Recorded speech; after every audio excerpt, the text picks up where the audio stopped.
Assalamu alaikum wa rahmatullahi wa barakatuh, mes frères et sœurs. Tout d'abord, voilà, je voulais vous remercier pour le soutien que vous m'accordez et tous les petits commentaires. Ça me fait extrêmement plaisir et ça m'encourage à vous faire encore plus de vidéos. Voilà, n'hésitez pas à partager, liker, à vous abonner à ma chaîne. Ça me motive énormément. Voilà, c'était juste pour vous le dire.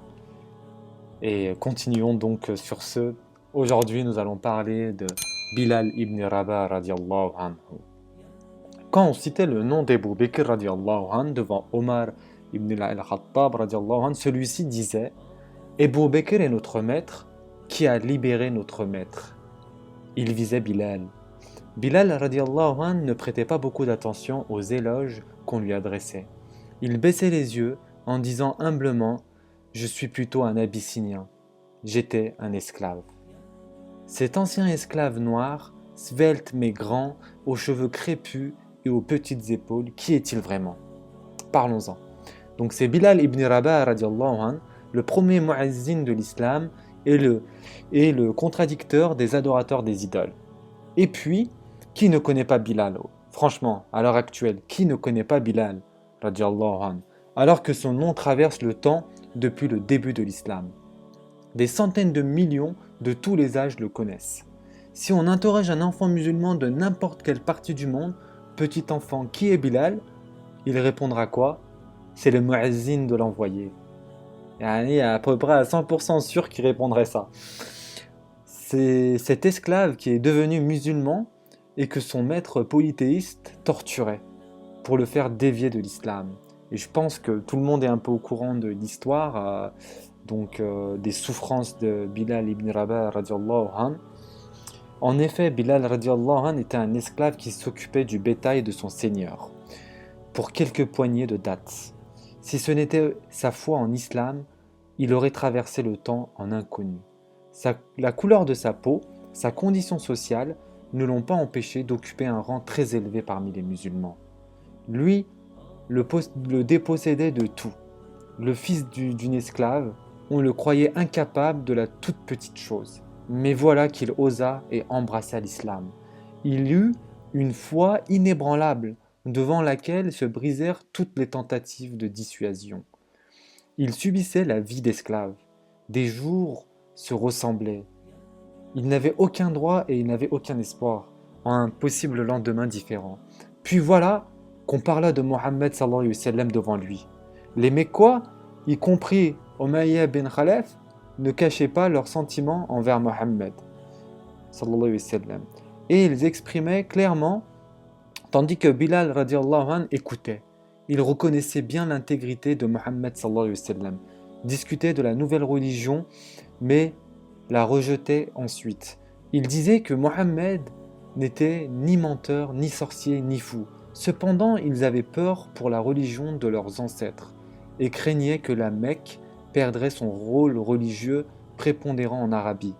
Dans ces conditions-là, Bilal radiallahu anhu eut le cœur ouvert à la lumière divine et il alla au messager de Dieu sallallahu alayhi wa sallam annoncer sa conversion à l'islam.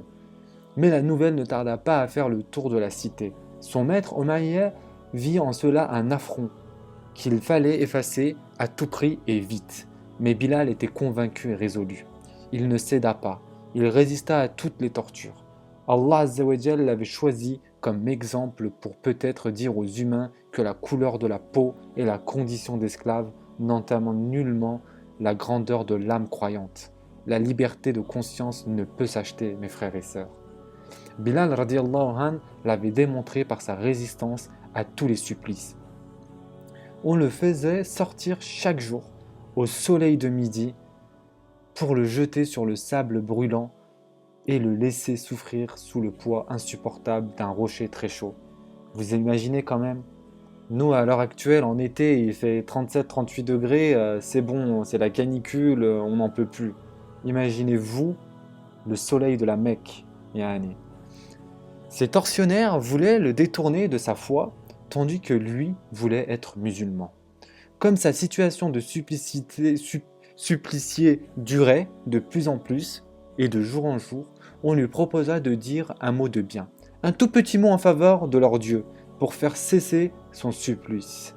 Même ce petit mot, Bilal radiallahu anhu ne la prononça pas.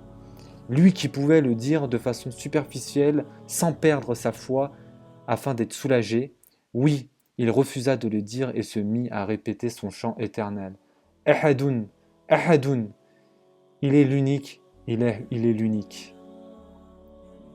Ses tortionnaires lui disaient, dis ce que nous disons. Mais lui leur disait, ma langue ne sait pas bien dire cela. Les sévices reprenaient alors de plus belle jusqu'à l'après-midi. À ce moment-là, on enlevait le rocher de sa poitrine, on lui mettait une corde au cou et on le laissait là à la merci de leur garçon, qui le faisait courir dans les rues de la Mecque et sur les montagnes. J'imagine qu'à la nuit tombée, ses bourreaux lui disaient « Demain, dis du bien de nos dieux, dis que tes seigneurs sont Allat et Al-Uzza et nous te laisserons. » Mais Bilal radiallahu anhu rejetait sereinement ce marchandage par la reprise de son chant. Sur ce, Umayya ben Khalaf explosait de colère et de haine. Par Allat et Uzza, tu vas voir, tu seras un exemple pour les esclaves et pour les maîtres. Et le lendemain à midi, les bourreaux conduisaient Bilal à la place de la veille, sans savoir qu'il était armé de patience et de résolution. Puis un jour, Abu Bakr as-Siddiq radiallahu anhu alla à cet endroit pour leur dire « Allez-vous tuer un homme parce qu'il dit que son Seigneur est Dieu ?» Par la suite, il dit à Umayya « Je l'achète avec un prix dépassant sa valeur. Qu'en dis-tu » Umayya ne se fit pas attendre de prendre au vol la bouée de sauvetage qui venait de lui être lancée, car lui non plus il souffrait autant que Bilal, faut dire la vérité, en plein soleil, torturant Bilal, il souffrait autant que lui.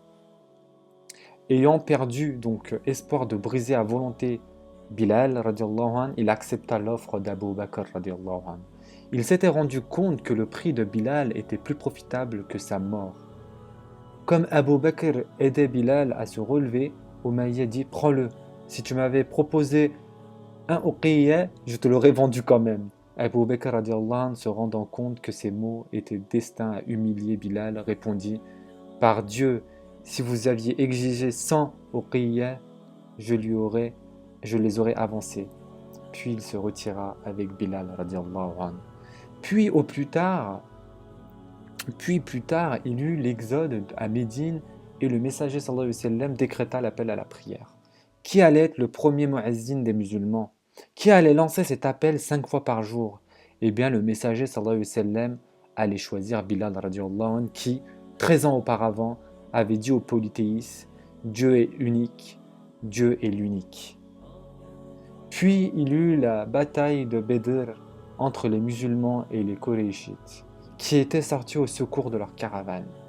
Umayya ben Khalaf y était et Bilal aussi, radiallahu anhu, mais chacun se trouvait dans le camp opposé.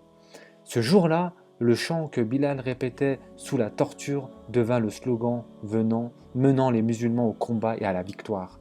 Umayya vit alors sur le champ de bataille Abdurrahman bin Auf et il demanda sa protection. Abdurrahman accepta et le conduisit vers l'endroit où on rassemblait les captifs. Bilal le vit sur le chemin et dit à haute voix « Le chef de file de la mécréance Umayya ben Khalaf ». Puis il s'élança, l'épée menaçante. Abdurrahman intervient « Bilal, c'est mon captif ». Comment Umayya était-il un captif, alors que tout à l'heure il maniait son sabre contre les musulmans? Sur ce, Bilal appela ses compagnons. « Ô soutien de Dieu, voilà le chef de file de la mécréance, Umayya ben Khalaf. » Un groupe de musulmans accoururent et encerclèrent le polythéiste et son fils. Abdurrahman ben Auf ne put rien faire.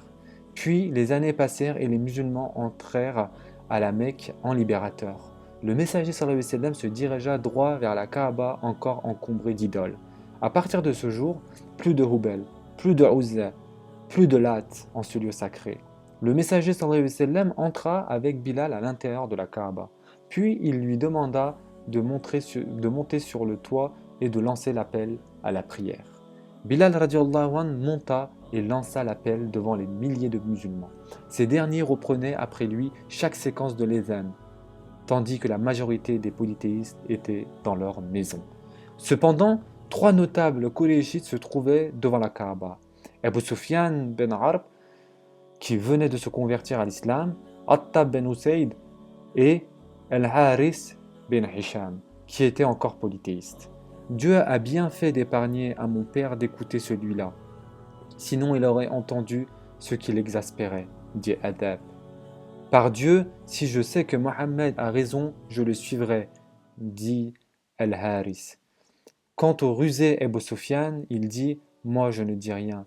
Si je dis quelque chose, ces cailloux rapporteront cela. » Quand le prophète sallallahu alayhi wa sallam sortit de la Kaaba, il leur dit « J'ai su ce que vous avez dit. » Puis il leur raconta leur conversation. Al-Haris et Attab dirent à haute voix « Nous attestons que tu es vraiment le messager de Dieu. Par Dieu, personne ne nous a entendus pour que nous disions qui il t'a informé. » Bilal radiallahu anh était le compagnon de toujours du prophète sallallahu alayhi wa sallam. Il prenait part aux expéditions et aux batailles, lançait l'appel à la prière, accomplissait les rites de cette religion nouvelle. Si bien que le prophète sallallahu alayhi wa sallam dit de lui « C'est un homme qui fait partie des compagnons du jardin ». Mais Bilal radiallahu anh était resté toujours modeste. Une fois, avec un compagnon qui voulait se marier, lui aussi, il alla demander la main de deux femmes. Devant le père, il dit « Je suis Bilal, et voilà mon frère. » Deux esclaves d'Abyssinie. Nous étions des égarés, mais Dieu nous a guidés. Nous étions des esclaves, mais Dieu nous a libérés. Si vous nous donnez la main de vos filles, alors louange à Dieu. Si vous refusez, alors Dieu est grand. Après la mort du messager sallallahu alayhi wa sallam, Bilal dit au calife Abu Bakr radiallahu anh, ô calife du messager, j'ai entendu le messager de Dieu dire la meilleure action du croyant c'est de combattre sur le chemin de Dieu. Ô Bilal, que veux-tu dit Abu Bakr radiallahu anh. Je veux sortir pour stationner sur les frontières et me consacrer ainsi au combat sur le chemin de Dieu jusqu'à la fin de mes jours. Et qui va s'occuper de l'adhan? Je ne ferai plus d'adhan pour personne après la disparition du messager de Dieu sallallahu alayhi wa sallam. Reste et occupe-toi de l'adhan pour nous, ô Bilal. Je ferai ce que tu veux, dans le cas où tu m'avais libéré pour que je sois à toi. Sinon, laisse-moi avec la cause pour laquelle tu m'avais libéré, dans le cas où tu m'avais libéré en vue de Dieu, dit Bilal. Au contraire, je t'avais libéré en vue de Dieu, ô Bilal. Là, les historiens divergent. Selon certains, Bilal radiallahu anh partit aux frontières de Syrie en tant que combattant pour la cause de l'islam. Selon d'autres, il resta à Médine après avoir accepté la demande d'Abu Bakr radiallahu anh. Mais après la disparition de ce dernier, il demanda au nouveau calife Omar ibn al-Khattab radiallahu anh, la permission d'aller stationner sur les frontières pour la cause de Dieu. Après quoi, comme il voulait, il s'en alla en Syrie. Sa tombe se trouve à Damas. Qu'Allah Azza wa Jal lui fasse miséricorde. Prenez soin de vous mes frères et sœurs et à très prochainement, Inch'Allah.